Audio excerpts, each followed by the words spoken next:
हमारे लिए एक बालक का जन्म हुआ है, हमारे लिए एक पुत्र दिया गया है और शासन का भार उसी के कंधों पर होगा।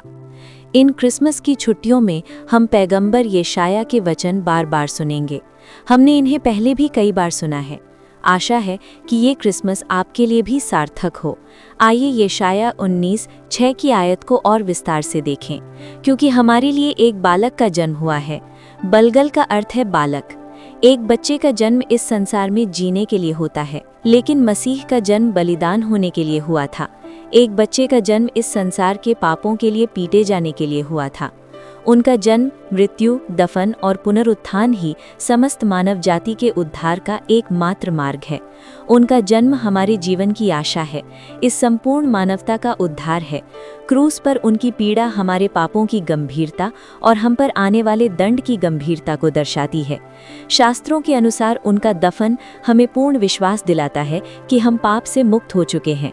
उनका पुनरुत्थान हमें पूर्ण विश्वास दिलाता है कि हम मसीह के स्वरूप में नए प्राणी के रूप में पुनर्जन्म ले चुके हैं। बहुत से लोग मानते हैं कि मसीही जीवन बस इतना ही है और मसीही जीवन का अभ्यास करना और यीशु मसीह के गुणों को अपने जीवन में उतारना कई लोगों के लिए रहस्य बना रहता है। केवल यीशु मसीह को जानना ही पर्याप्त नहीं है, हमें उनके गुणों को अपने जीवन में उतारना है। इसी तरह हम मसीही जीवन में प्रगति कर सकते हैं। श्लोक दिया गया है। अगला श्लोक है, एक पुत्र दिया गया। पुत्र का अर्थ है एक युवक। युवावस्था प्रदत्त का संकेत देती है, जिसका अर्थ है कि वो शाश्वत दूल्हा है जो हमारे लिए बनाया गया था।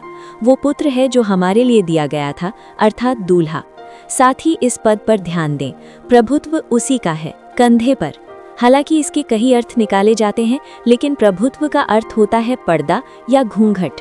आजकल जब सभा के सामने खड़ी होने वाली दुल्हन अपने चेहरे पर घूंघट ओढ़े रहती है, दूल्हा जब दुल्हन को मुकुट पहनाता है, उससे पहले घूंघट हटा दिया जाता है। हालांकि इसे घूंघट कहा जाता है, लेकिन ये पारदर्शी होता है। हालांकि पारंपरिक हिब्रू शादियों में दुल्हन द्वारा पहना जाने वाला घूंघट मोटा होता है, जैसे कोई पर्दा जो दुल्हन को सामने कुछ भी देखने से रोकता है। ये काफी लंबा भी होता है। घूंघट ओढ़े दुल्हन को उसके दोस्त और रिश्तेदार दूल्हे के पास लाते हैं। घूंघट हटाने का अधिकार केवल दूल्हे को है। वो दुल्हन का लंबा घूंघट लेकर अपने कंधे पर डाल लेता है। अब दुल्हन अपने सामने दूल्हे को देख सकती है।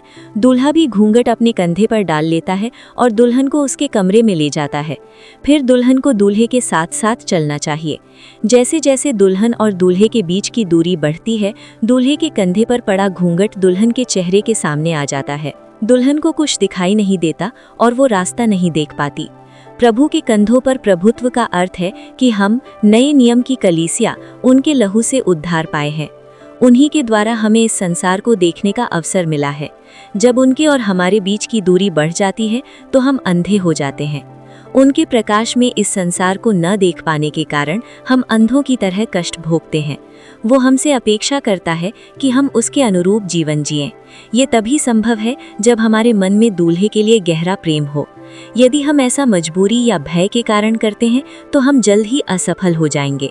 मैं अपने माता पिता का पुत्र बनकर जन्मा हूँ, अपने पूरे जीवन में, और उसके बाद भी मैं उनका पुत्र हूँ।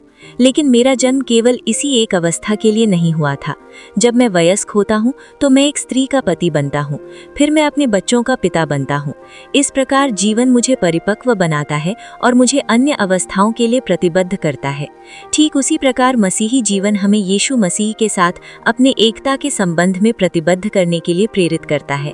हमारा उत्सव तब सार्थक होता है जब हम उसे अपने शाश्वत दूल्हे के रूप में अनुभव करते हैं। त्योहारों के इस मौसम में बहुत से लोग सक्रिय ईसाई सेवक बन जाते हैं। विशेष रूप से कई लोग गरीबों की मदद करके, उन्हें कपड़े और भोजन देकर और धार्मिक कार्यों के लिए दान बांटकर, साथ ही गीता भवनी और गीता आराधना जैसी सभाएं आयोजित करके और उनके लिए अभ्यास कार्यक्रम चलाकर अपने जीवन के उद्देश्य को पूरा करते हैं। आप सभी के लिए संदेश ये है कि इस त्योहार के मौसम में ये महसूस करें कि आप मसीह के कितने करीब हैं। त्योहारों के इस मौसम में सेवा कार्य जारी रखें। आपको क्रिसमस की शुभकामनाएं।